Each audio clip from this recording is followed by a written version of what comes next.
rejected. For example, this FCL, and for some CL crude oils, there is some kind of dependencies, and we can make use of these dependencies by functional autoregressive models, and they tend to be better than the Liu method. So this corresponds to my forecasting result.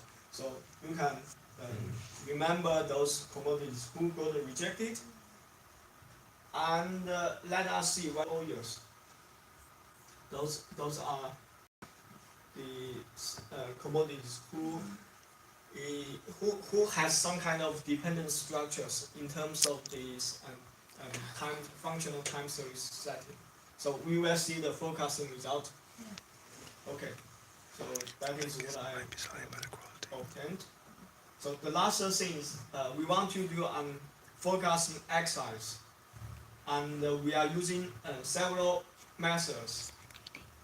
We are using both the functional forecasting method and the multivariate forecasting method, and we compare which one is better.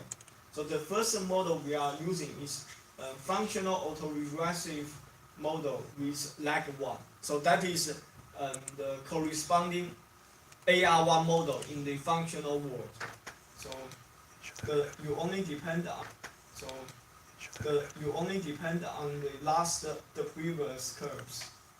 And then the second model we are using is the functional seasonal autoregressive models, FSAR1.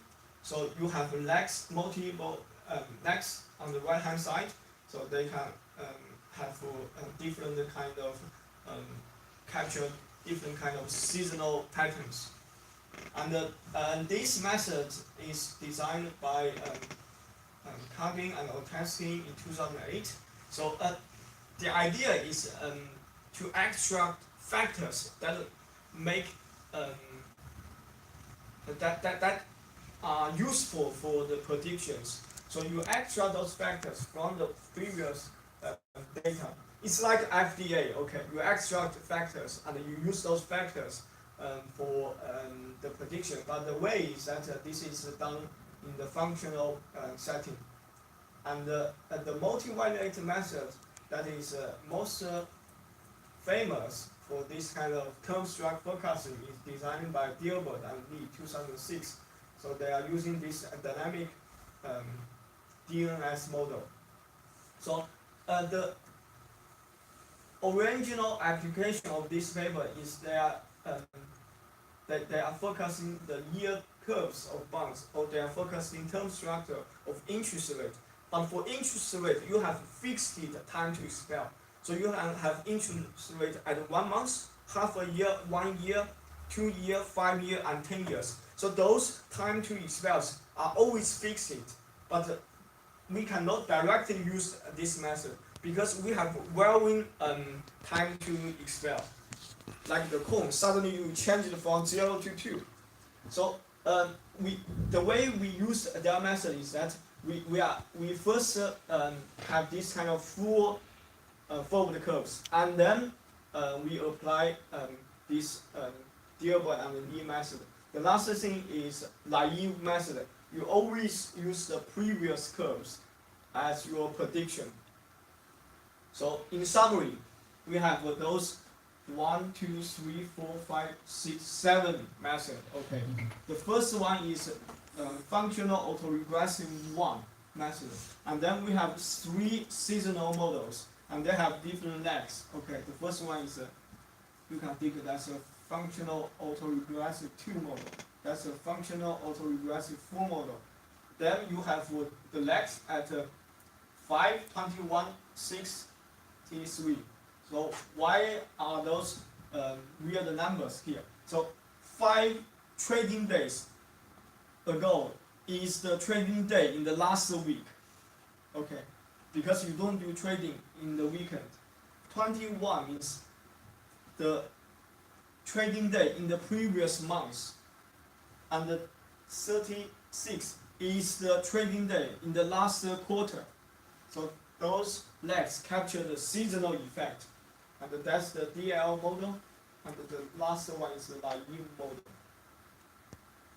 So this is the design of our forecasting. We use 50% of our data as in sample, and the second half as our out of sample evaluation period.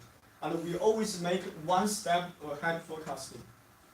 And we are doing forecasting in the recursive sense. What does that mean? So, for example, I estimated the model by this part of data. I make one forecasting, and then for the second observations in the out of samples, so I re-estimated the data with the inclusion of the first one in the out of sample. I re-estimate model, and then I make a forecasting for the second observation in out of sample period. And for the third one, I use all the information before this one. So I need to include the first one, the second one, and all the in samples. I re-estimate the model, and I make the forecasting for the third one. So you do this for all these kind of observations in the out of sample period. So it's a very computational intensive exercise. So this was done in parallel programming. So you need some kind of multiple codes to running at the same time, so that you can save time. So this job can be done overnight. Otherwise, you need to wait 1 week. So how about the error measures? So those are the measures designed in the same sense as the traditional error measures. So the first one is that you take the difference of what you forecast and the true value, and then you take the square. This is like the MRSE, mean rooted square error. But this is, as you can see, you take integrals because they are curves. So this is something called a functional error. And then you scale it by the size of your fold curves. So this is something called relative functional errors. And remember, you can also do it in the multivariate setting, because you can take the individual points on those curves. You are not using the full curves. You take the values from those curves, and then you can do this kind of multivariated error measures. And also you have relative and multivariate error measures. So here is our forecasting examples. So those are randomly selected 9 days for the corn contract in the out of sample. So what you see, this -9 with stars, that are the true values of forward curves. And then the yellow line is the first method, and you have different methods as well. So those 4 methods generally give very similar results. And for example, for the this blue -9, that's the Dearborn and the least method. So it gives quite different results because they are based on multivariate settings. And we also have the naive method. So it's very hard to see whether which one is doing better, which one is doing worse. So let us look at this kind of relative forecasting errors. So this panel is the functional measure of errors. This panel is the multivariate measure of errors. And those are my candidates models. And this is in sample, this is out of sample. And you have resolution of days, weeks, and months. Okay, so let us first focus the in sample. So generally, this guy, the functional seasonal model is doing very well for the in sample, but for the out of sample, normally the naive method performs the best because they are, as we did in the functional time series analysis, they are undependent, they are uncorrelated. And in terms of resolutions, so as you can see, if you do this kind of exercise in terms of days, it always performs better than weeks and months. And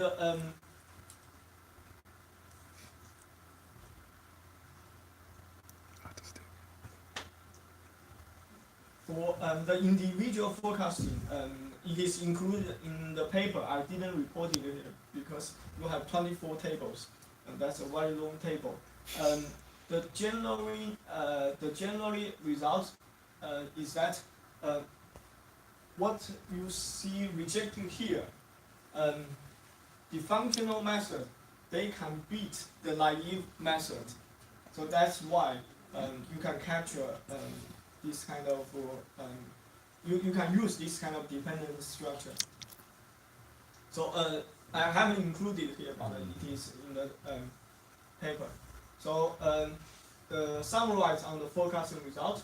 So they are better than Dilbert and Li. And for the in sample, this seasonal model performs the best. For the out of sample, the naive method performs the best. But for some commodities, you got rejected in that previous analysis, like FCCLNG. The predictive factors method, which is this one, Carbon and OTAC scheme method, they can beat the naive method. And those are the same commodities? Not exactly the same. I would say 80% of those got rejected is can be forecasted by predictive factor method, and they are better than the naive method because I have shown that they have some kind of dependent structures by the test. So conclusions. So we provide a thorough analysis using the new method in functional time series analysis, and we analyze 24 commodities in this kind of S&P Goldman Sachs Commodity Index. So the forward curves, they are non-stationary, but you take log differences, they become stationary. And the functional method are better than the multi-way method in terms of forecasting. And for some rare cases, you can beat the naive forecasting. So thank you. That's the end of my presentation. So Q&A for 5 minutes. Yes, please.